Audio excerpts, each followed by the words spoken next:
What's up guys, today we're going to build these washer and dryer over the head storage shelves. So it comes with all this stuff to set it up and build it. It's supposed to look like this at the end. Has a manual with instructions how to build it, so we're going to go ahead and build it.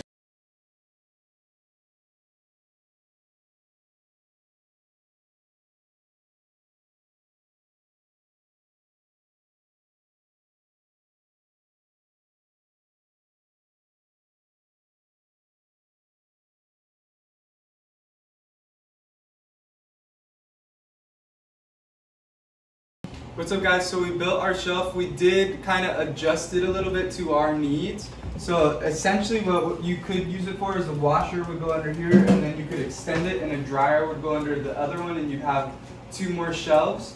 But we're just going to use it as storage in our room. So we only built one of them, and this is what it looks like. And like I said, if you extended it, it would just go a little bit longer. You have a washer, dryer, and then you have it set up. But it gives a good amount of storage.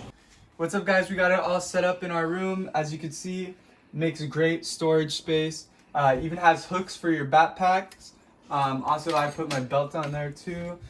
Great for having our clothes hamper underneath, and then just miscellaneous storage things that we have. So go ahead, check it out. Great storage space.